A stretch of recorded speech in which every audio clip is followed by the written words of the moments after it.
မိတ်ဆွေပေါင်းကျမ်းမာချမ်းသာရှိကြပါစေဗျ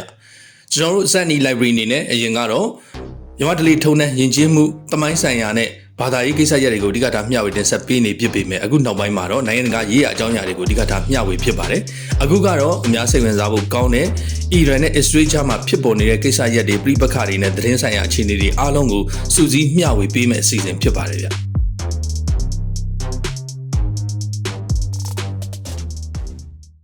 ျအီရန်အစ္စရေးအမေရိကန်ပြည်ပခါဆိုင်ရာသတင်းများစုစည်းမှုအပိုင်း15ဖြစ်ပါတယ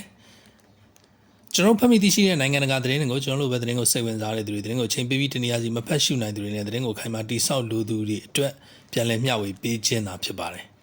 ဒီနေ့မျှဝေပေးမယ့်အကြောင်းအရာတွေမှာကအီရန်နဲ့နိုင်ငံတကာအနုမြစွမ်းအင်အေဂျင်စီတို့ရဲ့အီရန်နျူကလ িয়ার အစီအစဉ်ဆိုင်ရာဆွေးနွေးမှုအဲဒီနောက်မှာတော့အီရန်နိုင်ငံရဲ့အမျိုးသားတပ်မတော်နဲ့အထိမ်းအမှတ်စစ်ရေးပြအခမ်းအနားနဲ့ရခိုင်နဲ့မတူတဲ့အီရန်သမ္မတရဲ့မိန့်ခွန်းပြီးရင်တော့အီရန်အမေရိကန်နျူကလ িয়ার အစီအစဉ်ဆိုင်ရာဒုတိယအကြိမ်တွဲဆုံဆွေးနွေးမှုအဲဒီနောက်မှာတော့အမေရိကန်အီရန်ဆွေးနွေးပွဲနဲ့ရှေ့တန်းရောက်လာနိုင်တဲ့ရုရှားရဲ့အခမ်းကဏ္ဍပြီးရင်တော့အီရန်ခေါင်းဆောင်ရဲ့သတင်းစကားကိုရုရှားသမ္မတထံသွားပို့ခဲ့တဲ့အီရန်နောက်ဆုံးမှာကတော့အီရန်ရေတပ်ရဲ့အခြေအနေနဲ့အမေရိကန်ကိုဥတီသတိပေးပြောကြားခဲ့တဲ့အီရန်ရေတပ်ဗိုလ်ချုပ်စတဲ့အကြောင်းအရာတွေကိုစုစည်းမျှဝေပြီးတော့မှာဖြစ်ပါတယ်လက်တလုံးအခြေအနေမှာအီရန်အမေရိကန်အစ္စရေးကြားကနျူကလ িয়ার ဆိုင်ရာဆွေးနွေးပွဲနဲ့ပတ်သက်တဲ့ကိစ္စရပ်တွေကစိတ်ဝင်စားစရာအခြေအနေဖြစ်နေတာကြောင့်မလို့ဒီသတင်းတွေကိုစုစည်းမျှဝေပေးခြင်းဖြစ်ပါတယ်ဗျပထမဆုံးကတော့အီရန်နဲ့နိုင်ငံတကာအနုမြစွမ်းအင်အေဂျင်စီတို့ရဲ့အီရန်နျူကလ িয়ার အစီအစဉ်ဆိုင်ရာဆွေးနွေးမှုဖြစ်ပါတယ်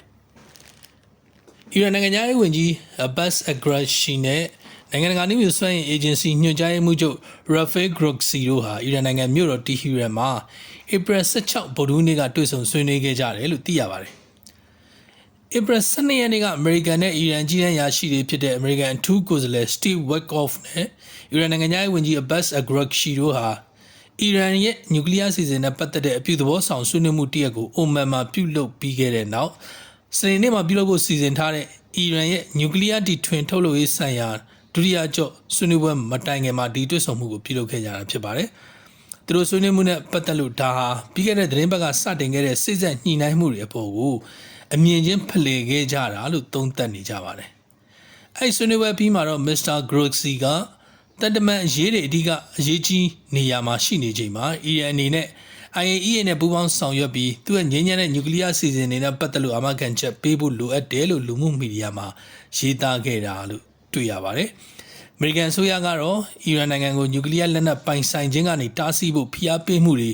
တိုးမြင့်လှုံ့ဆော်နေတယ်လို့လည်းဆိုပါတယ်။အီရန်အနေနဲ့ကလည်း IAEA နဲ့တွဲဆုံမှုကတဆင့်ပူးပေါင်းဆောင်ရွက်လိုကြောင်းနဲ့သူ့ရဲ့နျူကလ িয়ার အစီအစဉ်ဟာငြိမ်းချမ်းတဲ့ရည်ရွယ်ချက်တွေအတွက်ဖြစ်တယ်ဆိုတာကိုထပ်မံပြသဖို့ဦးတည်ထားပုံရတယ်လို့လည်းသုံးသပ်ခံမှန်းမှုတွေရှိနေကြပါတယ်။နောက်ထပ်အကြောင်းအရာတစ်ခုကအီရန်နိုင်ငံရဲ့အမျိုးသားတပ်မတော်နဲ့အထိမ်းအမှတ်စစ်ရေးပြအခမ်းအနားနဲ့အရင်နဲ့မတူတဲ့အီရန်သမ္မတရဲ့မိန့်ခွန်းမှာအီရန်လက်နက်ကိုင်တပ်ဖွဲ့တွေကိုဂုဏ်ပြုတဲ့အနေနဲ့ဧပြီ18ရက်တောက်ကြနေ့ကအီရန်နိုင်ငံမြို့တော်တီဟီရန်မှာစစ်ရေးပြချီတက်ပွဲတစ်ခုပြုလုပ်ခဲ့တာမှာအီရန်သမ္မတရဲ့မိန့်ခွန်းနဲ့ပတ်သက်လို့အရင်လိုမ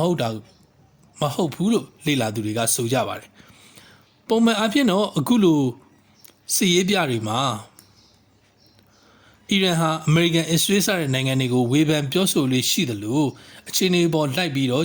ကျုံဝါချင်းချောက်မှုတွေအထိပြုလုပ်ခဲ့လေးရှိပါတယ်။ဒါပေမဲ့လည်းဒုံးကျည်တွေ drone တွေနဲ့တင်ကားတွေပါဝင်တဲ့အခုစစ်ရေးပြချီတက်ပွဲမှာတော့အီရန်တပ်ဖွဲ့တွေကရဲရင်ပြီးရန်သူတွေကိုနိုင်ငံအတွင်းအလွယ်တကူထိုးဖောက်ဝင်ရောက်ဖို့ခွင့်မပြုကြောင်းမိမိနိုင်ငံရဲ့စစ်တပ်ဟာအခုချိန်မှာလိုအပ်တဲ့ပစ္စည်းကိရိယာလက်နက်တွေကိုကိုယ်တိုင်ထုတ်လုပ်ရေးမှာတိုးတက်အောင်မြင်မှုရလာတဲ့အတွက်ဂုဏ်ယူမိကြောင်းစတာတွေကိုသမ္မတကပြောကြားသွားခဲ့ပါတယ်။ဒါဟာအီရန်အနေနဲ့သူ့နျူကလ িয়ার အစီအစဉ်နဲ့ပတ်သက်လို့12ရက်နေ့မှာအမေရိကန်နဲ့တစ်ကြိမ်16ရက်နေ့မှာနိုင်ငံတကာအနုမြစွမ်းအင်အေဂျင်စီနဲ့တစ်ကြိမ်ဆွေးနွေးခဲ့ပြီး19ရက်နေ့အမေရိကန်နဲ့ဒုတိယကြိမ်ဆွေးနွေးပွဲမတိုင်ခင်တရက်မှာသတိကြီးစွာထားပြောဆိုဆောင်ရွက်နေတာမျိုးတွေ့ရပါတယ်။အမေရိကန်ဘက်ကလည်းသူကအီရန်နဲ့တိုက်ရိုက်ဆွေးနွေးလိုတာကိုအီရန်ကတဆင့်ခံတာဆွေးနွေးလိုတယ်ဆိုတဲ့အတိုင်းပြီးခဲ့တဲ့ဆွေးနွေးပွဲမှာလိုက်ရောဆောင်ရွက်ပေးခဲ့တာကိုတွေ့ရပါတယ်။မြို့တော်တီဟီရန်မှာပြုလုပ်ခဲ့တဲ့အဲ့ဒီချီတက်ပွဲကိုအီရန်သမ္မတအီရန်စစ်ဦးစီးချုပ်မိုဟာမက်ဘာဂိုရီပြီးတော့အီရန်စစ်တပ်ကစစ်သေးနာပရိချုပ်အဗ်ဒူလာဟီယန်မို့ဆာဗီနဲ့အခြားစစ်ဘက်ဆိုင်ရာတပ်မှုတွေတက်ရောက်ခဲ့ကြတယ်လို့သိရပါတယ်။အီရန်သမ္မတက1980ကနေ1988 အထိရှစ်နှစ်ကြာအီရတ်စစ်ပွဲအတွင်းမှာတပ်မတော်ရဲ့ဆွန့်လွတ်အနစ်နာခံမှုကိုမိမောင်းထိုးပြခဲ့ပြီးတော့နိုင်ငံအနိုင်ရကြောထောက်နောက်ခံပြုထားတဲ့ဆဒမ်ဟူစိန်အစိုးရရဲ့ကျူးကျော်မှုကိုတွန်းလှန်ရမှာတပ်ဖွဲ့ဝင်4800ခန့်သေဆုံးခဲ့ရကြောင်းဖော်ပြပြောဆိုခဲ့ပါတယ်။အဲဒီစစ်ရေးပြအခမ်းအနားမှာ S300 လေကြောင်းရန်ကာကွယ်စနစ် Mohajer 2နဲ့6ဘက်စုံ3 drone တွေ Kara drone တွေ Rush 1 drone Fit 360 pinpoint magazine စတာတွေပါဝင်ထည့်သွင်းပြသခဲ့တယ်လို့သိရပါတယ်။တစ်ချိန်တည်းမှာပဲနိုင်ငံတောင်ပိုင်းရေပြင်မှာရေတပ်ချီတဲ့ပွဲတစ်ရက်ကိုပြည်တွင်းမှာတည်တွင်ထုတ်လုပ်ထားတဲ့ဖြတ်သင်းမောတွေရင်ကုန်သင်းမောတွေအပါအဝင်ရေတပ်သင်းမောအများပြားနဲ့တပြိုင်နက်ပြသခဲ့တယ်လို့တရားဝင်သတင်းအေဂျင်စီ IRNA ကဖော်ပြခဲ့ပါတယ်။နောက်တဲ့အကြောင်းအရာတစ်ခုကတော့အီရန်အမေရိကန်နျူကလ িয়ার အစီအစဉ်ဆိုင်ရာဒုတိယအကြိမ်တွေ့ဆုံဆွေးနွေးမှုဖြစ်ပါတယ်။ပြီးခဲ့တဲ့ဘက်ကအိုမန်မှာတွေ့ဆုံခဲ့ကြတဲ့ရှေ့လေပိုင်းဆိုင်ရာအမေရိကန်အထူးကိုယ်စားလှယ် Steve Witkoff နဲ့အီရန်နိုင်ငံသားဝန်ကြီး Abbas Araghchi တို့ဟာသူတို့ရဲ့ဒုတိယကြိမ်တွေ့ဆုံမှုကိုစနေနေ့ဧပြီ19ရက်နေ့ကရောမမြို့မှာပြုလုပ်ခဲ့ကြပါတယ်။ဆွေးနွေးကြရမှာတော့ပထမအကြောကပုံစံအတိုင်းပဲအီရန်နိုင်ငံသားအိုမန်နိုင်ငံသားဝန်ကြီးကိုဗဟိုပြုပြီးတော့ Mr. Araghchi နဲ့ Mr. Witkoff တို့ဟာတွေ့ဝိုင်းဆွေးနွေးမှုပြုလုပ်ခဲ့တယ်လို့အီရန်နိုင်ငံသားဝန်ကြီးဌာနကပြောပါတယ်။နောက်နှစ်ဖက်လုံးကအခြေခံမူနဲ့ရည်မှန်းချက်အတော်များများပေါ်ပို့ပြီးကောင်းကောင်းမွန်မွန်နားလည်သဘောပေါက်မှုရရှိခဲ့ကြတယ်ဆိုပြီးတော့အီရန်နိုင်ငံသားဝန်ကြီးကအစိုးရပိုင်ရုပ်မြင်သံကြားကိုပြောကြားခဲ့ပါတယ်။အမေရိကန်ဟာအီရန်ရဲ့နျူကလ িয়ার လက်နက်ထုတ်လုပ်မှုကိုတားဆီးနိုင်မှုအတွက်အီရန်နျူကလ িয়ার အစီအမံတွေကိုကန့်သတ်ဖို့ကြိုးပမ်းနေတာဖြစ်ပြီးတော့အီရန်ကတော့သူတို့ရဲ့နျူကလ িয়ার စီမံကိန်းဟာငြိမ်းချမ်းစွာအသုံးပြုရေးအတွက်ဖြစ်ကြောင်းနဲ့အမေရိကန်ရဲ့ပိတ်ဆို့အရေးယူမှုတွေကိုဖယ်ရှားပေးဖို့တောင်းဆိုနေတာဖြစ်တယ်လို့သိရပါတယ်။အခုလိုပဲဆွေးနွေးမှုတွေကိုလာမယ့်သတင်းပတ်မှာနောက်တစ်ကြော့ထပ်မံပြုလုပ်ဖို့အမေရိကန်နဲ့အီရန်တို့သဘောတူညီခဲ့ကြတယ်လို့သိရပါတယ်။သဘောတူညီချက်တည်းချမှတ်နိုင်ဖို့လိုအပ်တဲ့မူပေါင်းတစ်ခုအတွက်လာမယ့်ဗုဒ္ဓဟူးနေ့မှာကျွမ်းကျင်သူတွေကြားအစည်းအဝေးကျင်းပမှာဖြစ်ပြီးတော့နောက်တစ်ချိန်အစင်းမြင့်ဆွေးနွေးပွဲအတွက်စိတ်ဆက်ညှိနှိုင်းသူတွေကစနေနေ့မှာထပ်မံတွေ့ဆုံကြမှာဖြစ်တယ်လို့ Mr. Araghchi ကပြောကြားခဲ့ပါတယ်။၄နိုင်ကျော်ကြာကျင်းပခဲ့တဲ့ဒုတိယအကြော့ဆွေးနွေးပွဲအတွင်းတိုက်ရိုက်ဆွေးနွေးမှုမှာရောသွယ်ဝိုက်ဆွေးနွေးမှုတွေမှာပါအတော်ကောင်းတဲ့တိုးတက်မှုတွေရှိခဲ့တယ်လို့အမေရိကန်အစိုးရကြီးတန်းအရာရှိတို့ကပြောကြားကြောင်းလည်းသိရပါတယ်။တွေ့ဆုံဆွေးနွေးမှုနဲ့ပတ်သက်လို့ကောင်းမွန်တဲ့လက္ခဏာတွေဖြစ်တယ်ဆိုပြီးကုလသမဂ္ဂကရှုမြင်နေပြီးတော့အပြုသဘောဆောင်တဲ့ရလဒ်တွေရရှိလာမယ်လို့မျှော်လင့်ကြောင်းကုလသမဂ္ဂပြောရေးဆိုခွင့်ရှိသူတို့ကပထမကြိမ်တွေ့ဆုံပွဲပြီးဧပြီ18ရက်နေ့မှာပြောကြားထားတာရှိပါတယ်။နောက်ကြောင်းရတစ်ခုကတော့စိတ်ဝင်စားစရာကောင်းတဲ့အကြောင်းအရာပါ။အဲဒါကတော့အမေရိကန်အီရန်ဆွေးနွေးပွဲနဲ့ရှေ့တန်းရောက်လာနိုင်တဲ့ရုရှားရဲ့အခမ်းကဏ္ဍဖြစ်ပါတယ်။ဒီချက်ကတော့စိတ်ဝင်စားစရာတွေပါနေပါတယ်။နှစ်ဖက်လုံးရဲ့အခြေအနေကရုရှားဟာအီရန်အမေရိကန်ဆွေးနွေးပွဲရဲ့အလေးထားမဲ့နေရာတစ်ခုရောက်လာနေတဲ့သဘောမျိုးတွေ့နေရတာပါပဲအခုအမေရိကန်နဲ့အီရန်တို့ဆွေးနွေးနေကြတယ်အီရန်ရဲ့နျူကလ িয়ার အစီအစဉ်နဲ့ပတ်သက်လို့ Trump ရဲ့အထူးကိုယ်စားလှယ် Steve Witkoff ကရက်60အတွင်းသဘောတူညီချက်တရက်ကိုလိုလားနေတယ်လို့သိရပါတယ်အဲ့ဒီမှာအသေးချာဆွေးနွေးကြမယ့်အချက်တွေထဲမှာအဓိကတားဆီးနှစ်ရပ်ရှိတယ်လို့ဆိုပါတယ်ပထမတစ်ခုကအီရန်ရဲ့အလွန်ကျွယ်ဝတဲ့ယူရေနီယံသိုလောင်မှုတွေကိုဘယ်လိုဖယ်ရှားမလဲဆိုတာနဲ့ဒုတိယတစ်ခုကတော့သဘောတူညီချက်အသစ်ကိုအမေရိကန်ချိုးဖောက်ရင်ဘယ်လိုအာမခံချက်ပေးမလဲဆိုတဲ့အချက်တွေဖြစ်တယ်လို့သိရပါတယ်။အီရန်ကသူ့ရဲ့ယူရေနီယံသိုလောင်မှုတွေကိုနိုင်ငံအတွင်းထားရှိလိုပေမဲ့လည်း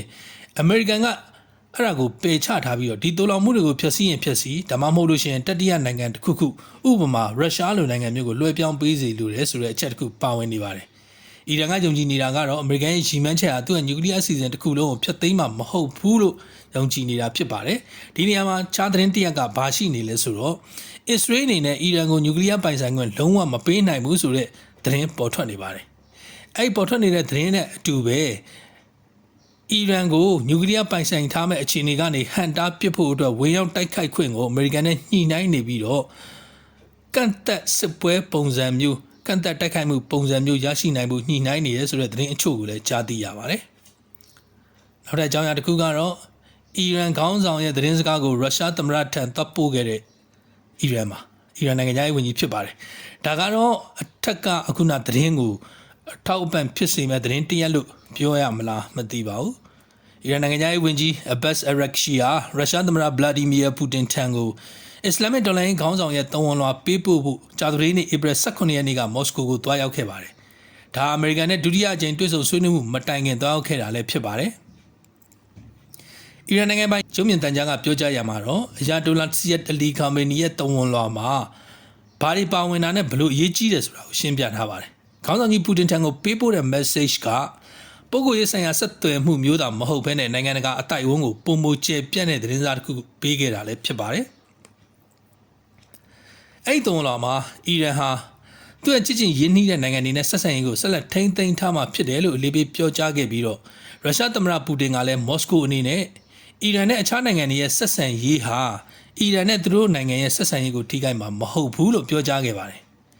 အီရန်နိုင်ငံရဲ့မူဝါဒဟာဂုဏ်သိက္ခာဉာဏ်ပညာနဲ့လက်တွေ့ကျမှုတွေမှာအခြေခံတယ်လို့ဆိုပါတယ်နိုင်ငံအားလုံးနဲ့လွတ်လပ်ပြီးမျှတတဲ့တန်တမာနီလန်းနဲ့ချင်းကပ်နေတယ်လို့ဆိုပါတယ်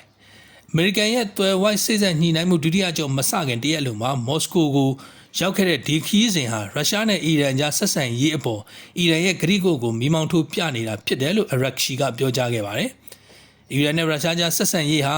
ာအခုခေတ်လောက်ခိုင်မာနီးကပ်မှုမျိုးဘယ်တော့မှမရှိခဲ့ဘူးလို့ယုံကြည်ကြောင်းနိုင်ငံသားဝန်ကြီးကပြောခဲ့ပါတယ်ပိတ်ဆို့ရေးယူမှုတွေအတွက်ရင်ဆိုင်မဲ့စီးပွားရေးပူးပေါင်းဆောင်ရွက်မှုတွေကိုပုံဖော်နေပြီးတော့အဲ့ဒီပိတ်ဆို့ရေးယူမှုတွေရုပ်သိမ်းမှုစောင့်နေမှာမဟုတ်ပါဘူးအဲ့ဒီစားအဲ့လိုအခြေအနေမျိုးမှာသူတို့ရဲ့ဆက်ဆံရေးတွေကိုတက်ကြွစွာတိုးချဲ့နေပါတယ်လို့လည်းပြောကြားသွားခဲ့ပါတယ်နိုင်ငံရေးအနှစ်ဘက်ညှိနှိုင်းမှုတွေကအလွန်နီးစပ်တယ်လို့လည်းအရက်ရှီကမှတ်ချက်ပြုပါတယ်နိုင်ငံတကာကိစ္စရပ်အတော်များများမှာအလားတူအမြင်တွေကိုမျှဝေပါတယ်အားလုံးနှီးပါအပေါ်မှာသဘောထားတူညီပြီးကွဲလွဲမှုအချို့တော့ရှိပါတယ်ခြုံငုံပြောရရင်တော့အီရန်ရဲ့ယက်တီချက်တွေကလိုက်လျောညီတွေရှိပြီးဆက်သွယ်ရေးနဲ့ညှိနှိုင်းဆောင်ရွက်မှုတွေကိုထိန်းသိမ်းထားပါတယ်ဒီဆက်ဆံရေးတွေနဲ့ပတ်သက်လို့အနောက်နိုင်ငံတွေအနေနဲ့ကတော့အီရန်နဲ့ရုရှားဆက်ဆံရေးကိုရှော့ချဖို့မျှော်လင့်နေတယ်လို့လည်းဆိုပါတယ်ဒီအီရန်နဲ့မော်စကိုကြားဆက်ဆံရေးဟာမကြုံစဘူးခင်မင်ရင်းနှီးအပြန်အလှန်အကျိုးစီးပွားနဲ့အပြန်အလှန်လေးစားမှုတို့အထိနှက်ဆိုင်လာခဲ့ပြီးတော့အချို့သောနိုင်ငံတွေအထူးသဖြင့်အနောက်နိုင်ငံတွေရဲ့မနှစ်မြို့ပွဲအခြေအနေတရက်ဖြစ်နေတယ်ဆိုပြီးတော့ရုရှားနိုင်ငံဆိုင်ရာကျွမ်းကျင်သူရူဟိုလာမာဒဗာကပြောကြားခဲ့ပါတယ်နိုင်ငံတစ်ခုကိုခွဲခြားပစ်ဖို့အတွက်ကြိုးပမ်းတဲ့နေရာမှာအနောက်နိုင်ငံတွေရဲ့အဓိကလက်နက်ကဝါဒဖြန့်ခြင်းဖြစ်တယ်လို့လေ့လာသုံးသပ်သူတွေကယုံကြည်ပါတယ်ရုရှားနဲ့အီရန်ပေါ်သတင်းတူတွေနဲ့တွေ့ခွဲတိုက်ခိုက်နေတယ်လို့လည်းဆိုပါတယ်ရုရှားဟာအီရန်ပေါ်စစ်မှတ်ဖြစ်ပွားစေတဲ့ခြေပပြောဆိုမှုအတွက်အမေရိကန်ကိုလူသိရှင်ကြားတောင်းဆိုခဲ့တဲ့ကုလသမဂ္ဂလုံခြုံရေးကောင်စီရဲ့တခုတည်းသောအမြဲတမ်းဖွဲ့ဝင်နိုင်ငံဖြစ်တယ်။အဲ့ဒီပြင်သူတို့ရဲ့ပါလီမန်ဟာဇန်နဝါရီမှာနှစ်နိုင်ငံကြားလက်မှတ်ရေးထိုးခဲ့တဲ့မဟာဗျူဟာပူးပေါင်းဆောင်ရွက်ရေးသဘောတူစာချုပ်ကိုမကြာသေးခင်ကအတည်ပြုခဲ့တယ်လို့လည်းဆိုထားပါတယ်။ရုရှားနိုင်ငံအတွက်အီရန်ဟာပထဝီဝင်နိုင်ငံရေးဇယိုက်လက္ခဏာတွေနဲ့ဒေသတွင်းသမိုင်းဝင်အခမ်းကဏ္ဍတွေကြောင့်အရေးကြီးတဲ့အနေအထားမှာရှိနေတယ်လို့သူကဆက်ပြီးပြောပါတယ်။ဟုတ်ကဲ့ဒီနေ့မျှဝေမှုရဲ့နောက်ဆုံးအကြောင်းအရာကတော့အီရန်ရေတပ်ရဲ့အခြေအနေနဲ့အမေရိကန်ကိုဥတီသတိပေးပြောကြားခဲ့တဲ့အီရန်ရေတပ်ဗိုလ်ချုပ်ဖြစ်ပါတယ်။ Islamic တော်လှန်ရေးအစောင့်တပ် IRGC ရေတပ်ရဲ့တပ်မှူးရေတပ်ဗိုလ်ချုပ်ကြီးအလီရာဇာတန်စီရီကအီရန်ရဲ့ရေပိုင်နဲ့စိုးမိုးမှုကိုစိန်ခေါ်ဖို့အမေရိကန်ဟာအရေးချင်းမရှိဘူးလို့ပြောကြားခဲ့ပြီးတော့အီရန်ရဲ့ရေနံတင်သမောတွေဒါမှမဟုတ်ရေပိုင်နဲ့အပေါ်ရန်လိုမှုတွေကိုပြက်ပြက်သားသားလက်တုံ့ပြန်သွားမှာဖြစ်တယ်ဆိုပြီးပြောကြားခဲ့ပါတယ်။ဒီနေ့ကထုတ်လွှင့်တဲ့အီရန်အမျိုးသားရုပ်သံတဲ့အင်တာဗျူးမှာတန်စီရီကတီရန်ရဲ့အလျှော့မပေးတဲ့ခုခံမှုတွေကြောင့်ဆယ်စုနှစ်များစွာကြာအမေရိကန်ရဲ့နိုင်ကျင့်ခြင်းကိုတုံ့ပြန်ရင်ဆိုင်နိုင်ခဲ့ပြီးတော့အခုချိန်မှာအီရန်ဟာပါရှန်ပင်လယ်ကွေ့ရဲ့အရေးပါတဲ့ရေလမ်းတွေကိုတူနိုင်မရှင်နိုင်တဲ့မဟာဗျူဟာမြောက်ထိန်းချုပ်မှုတွေကျင့်သုံးဆောင်ရွက်နေနိုင်ခဲ့တယ်ဆိုပြီးပြောကြားခဲ့ပါတယ်။ဒေသတွင်းမှာစစ်သင်္ဘောတွေထပ်လောင်းချထားပြီးအနောက်အာရှမှာအမေရိကန်စစ်တပ်ရဲ့စစ်ရေးလှုပ်ရှားမှုတွေအရှိန်မြင့်လာချိန်မှာဒီအင်တာဗျူးပေါ်ထွက်လာခဲ့တာဖြစ်တယ်လို့သုံးသပ်ကြပါတယ်။သူကအမေရိကန်ရေတပ်ရဲ့လေယာဉ်တင်သင်္ဘောတွေကိုရည်ညွှန်းပြီးတော့သူတို့လေနေသမောတွေဟာတစ်ချိန်ကအစိုးရတွေကိုဖြုတ်ချခဲ့ကြတယ်ဒီနေ့မှာတော့ငါတို့ရဲ့ရင်းတွေဟာသူတို့ကိုရေပြင်ပေါ်ကနေမိန်ပေးနိုင်နေပြီဆိုတော့ပြောကြားမှုမျိုးလည်းတွေ့ကြရပါတယ်နိုင်ငံရဲ့လေကြောင်းရန်ကာကွယ်ရေးစွမ်းတက်တီနဲ့ဒုံးကျည်ထုတ်လုပ်မှုအရေးသွေးတွေကိုထည့်သွင်းပြောဆိုခဲ့တယ်လို့အမေရိကန်မော်ဒယ်တွေထက်ပိုကောင်းတဲ့သင်္ဘောတစ်စီးကိုတိစောက်ပြီးအချိန်တိုင်းအဲ့ဒါကိုထုတ်ဖော်ပြသနိုင်မှာပါလို့လည်းဒန်ဆူရီကပြောကြားခဲ့ပါတယ်နိုင်ငံတော်ရဲ့ဂုဏ်သိက္ခာအတွက်တပ်မတော်အင်အားရေးပါမှုကိုလေးပေးပြောကြားခဲ့ပြီးတော့ဂုဏ်သိက္ခာကိုထိမ့်သိမ်းလို့ရင်ခိုင်မာတဲ့လက်နက်ကင်တပ်ဖွဲ့တွေရှိရမှာဖြစ်တယ်လို့လည်းဆိုပါတယ်။ IRGC ရေတပ်အတွက်ခိုင်မာတဲ့ပါဝါဟာလုံခြုံရေးအတွက်သာမကနိုင်ငံတော်ရဲ့ဂုဏ်ယူမှုအရင်းမြစ်တစ်ခုဖြစ်တယ်လို့လည်းရှင်းပြခဲ့ပြီးတော့ South Pass တန်ငွေတွင်နဲ့ပင်လယ်ဓမြမှုတွေကိုနှိမ်နင်းရမှာရေတပ်ရဲ့အခန်းကဏ္ဍကအရေးပါတဲ့ပိုင်ဆိုင်မှုတွေကိုအကာအကွယ်ပေးရမှာတည်တည်ပြခဲ့ပြီးဖြစ်တယ်လို့ဆိုပါတယ်။ဒီပညာတိုးတက်မှုနဲ့ပတ်သက်လို့ဒန်စီရီကဒုံးကြီးလုံးရင်14လုံးကိုတင်ဆောင်နိုင်ပြီးတော့ဗစုံသုံးဒုံးပြလောင်ကြားတွေအပါအဝင်ဘတ်ဒရုန်းတင်ယာဉ်တွေကိုဖြန့်ကျက်နိုင်တဲ့ Shahid Bagheri သင်္ဘောနဲ့ပတ်သက်လို့လည်းဂုဏ်ပြုပြောကြားခဲ့ပြီးတော့ဒါဟာမီတာ180ပြေးလမ်းတက်ဆင်ထားတဲ့အီရန်နိုင်ငံရဲ့ပထမဆုံးဒရုန်းတင်ယာဉ်လည်းဖြစ်ပါတယ်။အဲ့ဒီအပြင်အခု IRGC ရေတဲ့လက်နက်တိုက်မှာကီလိုမီတာ2000กว่าဝေးထိပစ်ခတ်နိုင်တဲ့ဒုံးကြီးတွေဒရုန်းတွေရင်ငုတ်သင်္ဘောတွေရှိနေပြီးရေရင်တွေကအမြန်နှုန်းဝ one tank knock အထိရောက်ရှိနိုင်တယ်လို့မှတ်ချက်ပြုပါတယ်1989 Islamic တော်လှန်ရေးပြီးတဲ့နောက်တည်ထောင်ခဲ့တဲ့ IRGC ရေတပ်ဟာအီရန်ရဲ့အချုပ်ချာအာဏာနဲ့ပါရှန်ပင်လယ်ကွေ့နဲ့ဟော်မုတ်စီလေကြားမှာနိုင်ငံတော်ရဲ့အချုပ်ချာအာဏာကိုကာကွယ်ဖို့အခြေခံမူကိုအနှင်းထားတဲ့ရှေ့ချောင်းပြေးရေချောင်းတပ်ဖွဲ့ဖြစ်တယ်လို့လည်းဆိုပါတယ်ကီလိုမီတာ200အကွာဝေးရှိတဲ့ပြစ်မှတ်တွေကိုထောက်လှမ်းနိုင်တဲ့ရေဒါစနစ်တွေခိုင်မာတဲ့လေကြောင်းရန်ကာကွယ်ကွန်ရက်တွေနဲ့သမောဖြစ်ဒုံးတွေ drone တွေတပ်ဆင်ထားတဲ့အမြန်တိုက်ခိုက်ရေးရေရင်တွေရှိနေပြီး IRGC ရေတပ်ဟာနိုင်ငံခြားကျူးကျော်ဝင်ရောက်မှုကိုဟန်တားဖို့ပင်လယ်ပြင်မှာထိပ်တိုက်ရင်ဆိုင်မှုတွေမှာလွှမ်းမိုးချုပ်ကိုင်နိုင်လိမ့်မယ်လို့ဆိုပါတယ်အီရန်ရေပိုင်နယ်အတွင်းရန်လိုတဲ့စစ်သင်္ဘောတွေကိုကြားပြတ်ဟန်တားခြင်းအပါအဝင်ရေကြောင်းနယ်နိမိတ်ကိုလည်းတင်းကျပ်ထားတယ်လို့ပြောပါတယ်အစင်းမြင့်စစ်သင်္ဘောတွေနဲ့မြန်နှုံးမြင့်ရေနေအပါအဝင်မကြာသေးမီကအစင်းမြင့်တင်မှုတွေဟာအီရန်ရဲ့ပင်လယ်ပြင်မြင်ကိုမျှော်ကြည့်ခြင်းယူဝါဒနဲ့လိုက်လျောညီတွေဖြစ်နေပြီးတော့ဟော်မုတ်ရေလက်ကြားလိုမျိုးအရေးကြီးတဲ့ရေလမ်းကြောင်းလုံခြုံရေးအတွက်နိုင်ငံရေတပ်ရဲ့စွမ်းရည်ကိုပါမြင့်တင်ပေးနေတာဖြစ်တယ်လို့ဆိုပါတယ်ပြည်တွင်းနည်းပညာတိုးတက်မှုနဲ့မယိမယိုင်တဲ့တန်ဒိတ်တန်နေတဲ့ IRGC ရေတပ်ဟာကမ္ဘာအရေးပါဆုံးရေကြောင်းဈေးညံတစ်ခုမှတည်ငြိမ်စွာရှိနေပြီးပြင်ပဖိအားတွေကိုတံပြန်လို့ဤထဲမှာပြောမြောက်ခံနိုင်ရည်နဲ့မိမိကိုယ်အားကိုးမှုကိုကိုစားပြုနေတဲ့တပ်ဖွဲ့ဖြစ်တယ်လို့လည်းဆိုသွားပါတယ်ဟုတ်ကဲ့ကျွန်တော်တို့ဒီနေ့သတင်းများမျှဝေခြင်းကတော့ဒီမျှပဲဖြစ်ပါတယ်ဗျကျွန်တော်တို့ဖတ်မိသိရှိတဲ့သတင်းတွေကိုသူတို့မူရင်းအရေးသားတိုင်းအနည်းဆက်ဆုံးပြန်လည်မျှဝေပေးခြင်းဖြစ်ပါတယ်အခုလိုနားဆင်ပေးတဲ့အတွက်အားလုံးကိုကျေးဇူးတင်ပါတယ်ဗျ